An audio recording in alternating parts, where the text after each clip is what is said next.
Halo teman-teman, Assalamualaikum warahmatullahi wabarakatuh. Kembali lagi di channel Febi NR.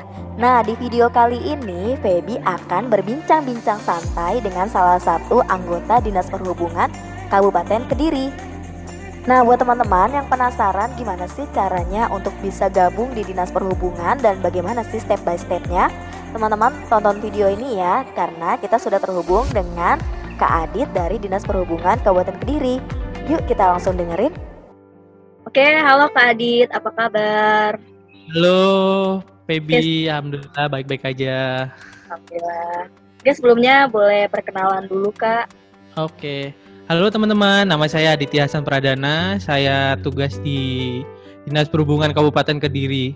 Awal mulanya tuh gimana sih Kak bisa masuk ke Dinas Perhubungan gitu? Apakah emang udah dari kecil mimpinya atau ya tiba-tiba aja gitu? Dulu awal masuk ke Dinas Perhubungan ini dapat info dari saudara ada lowongan atau buka pendaftaran di sini di Dinas Perhubungan Kabupaten Kediri, terus kakak nyoba daftar dan alhamdulillahnya rezeki masuk di Dinas Perhubungan. Tapi itu nggak asal masuk aja, jadi ada tahapan-tahapannya juga, dari pemberkasan dulu, tes kesehatan, tes tulis, tes baris berbaris, setelah itu wawancara. Prosesnya berapa lama Kak? Kurang lebih 1 bulanan lah. Waktu mendaftar itu ada berapa peserta? Terus syaratnya itu sebenarnya apa aja sih gitu? Apakah harus tinggi? Apakah emang harus benar-benar proporsional? Ya dulu yang daftar itu di angkatan kakak itu banyak.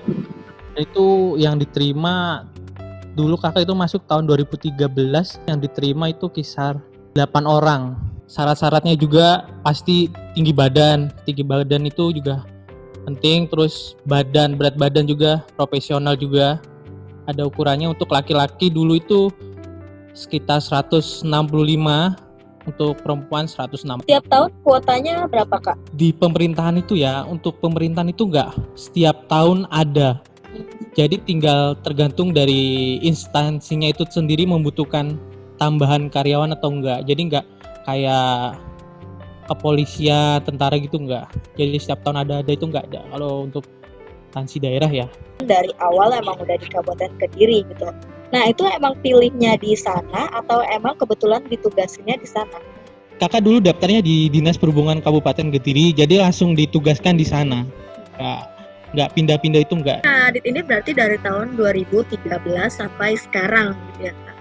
Nah waktu awal itu mendaftarnya memang langsung di Disubnya atau lewat CPNS? Dulu awalnya kakak daftar itu langsung ke kantor Dinas Perhubungan Kabupaten Kediri. Kan soalnya itu dibuka di kantor, jadi daftarnya di kantor, nggak melalui tes CPNS. Berarti sekarang kakak di bagian apanya? Sekarang kakak di bagian bidang lalu lintas. Di Disub itu ada bagian apa aja ya Kak? Kalau di Dinas Perhubungan itu ada 4 bidang ya. Bidang lalu lintas, bidang angkutan, bidang pengendalian dan operasional, bidang pengembangan. Nah, terus juga di perhubungan juga ada UPTD pengujian kendaraan bermotor.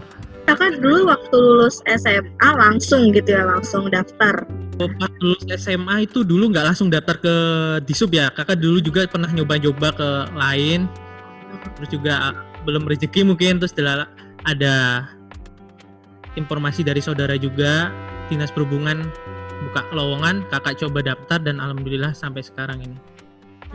Berarti nggak harus banget misalnya kayak S1 atau D3 gitu ya? Nggak harus juga, minimal SMA dulu. Kan termasuknya pemerintahan ya Kak, nah berarti ikutnya PNS atau non PNS berarti? Untuk kakak sendiri ini ikutnya karena kakak tenaga kontrak, jadi kakak ikutnya non PNS. Berarti tetap ya kalau misalnya mau PNS harus ikut tes CPNS lagi gitu? Pasti itu harus, soalnya kan juga ada prosesnya juga kan.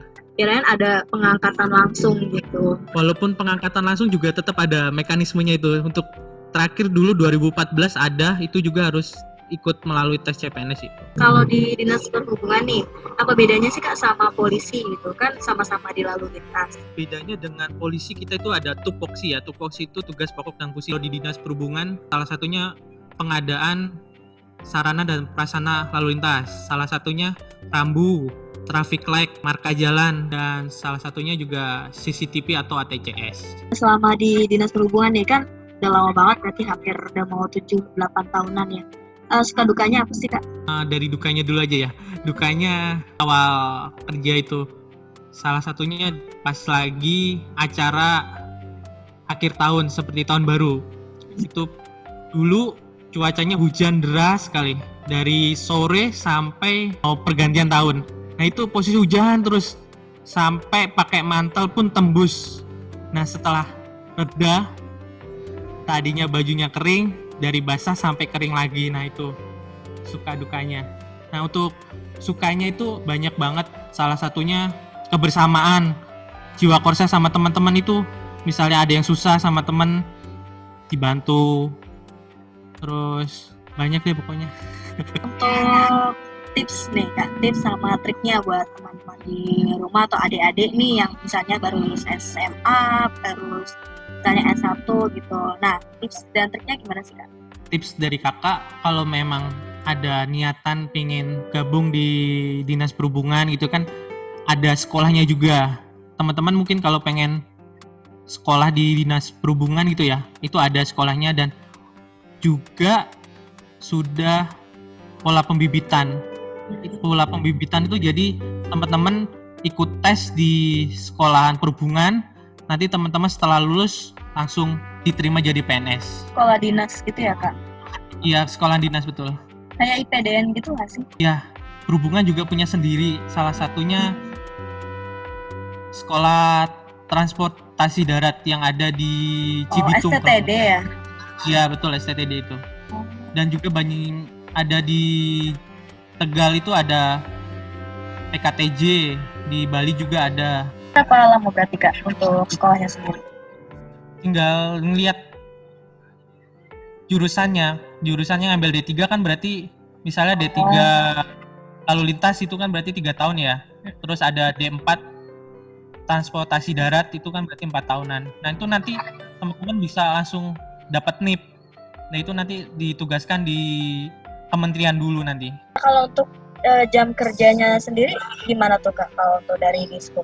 Kerjanya normal dari jam 7 sampai setengah 4 sore. Ada pesan-pesan nggak nih Kak yang mau disampaikan untuk teman-teman yang mau nyoba atau adik-adik mau nyoba? Nah pesan-pesannya apa sih Kak? Untuk teman-teman yang ingin bergabung di Dinas Perhubungan khususnya, ya pasti disiapkan dari segi fisik, mental juga. Karena itu dibutuhkan, karena kita sebagai instansi pemerintahan, fisik itu sangat dibutuhkan untuk menunjang kegiatan yang ada di instansi tersebut. Nah, kalau misalnya ada yang mau nanya-nanya lebih jauh nih, kan biasanya ada teman-teman yang mulai kepo gitu kan. Nah, itu kemana nih Kak kalau misalnya ada yang mau nanya pribadi? Teman-teman kalau mau nanya ke kakak terkait Dinas Perhubungan, Ngangap 23. Jadi teman-teman kalau misalnya mau nanya lebih jauh mengenai Dinas Perhubungan ataupun gimana sih mekanisme untuk penerimaannya atau syarat-syaratnya, mungkin kalau misalnya di internet kalau kurang jelas atau biasanya sudah jelas ya, tertera jelas, terus kayak pengen lebih jelas lagi mungkin bisa langsung tanya ke Kak Aditnya sendiri, bisa langsung DM. Tapi kalau misalnya nanti balasnya agak lama, ya gak usah terlalu nungguin banget lah. Biasa kan kalau misalnya ini mungkin lagi tugas di luar, lagi ada pekerjaan juga, jadi mungkin bisa di cross check dari sekarang kalau buat yang mau daftar gitu. Terima kasih buat Kak Adit yang mau meluangkan waktunya di saat tugas kayak gini untuk sharing ke teman-teman yang lainnya, dan semoga pandemi ini bisa cepat berlalu dan bisa normal seperti biasa lagi. Salam buat semuanya dan see you. Terima kasih Kak.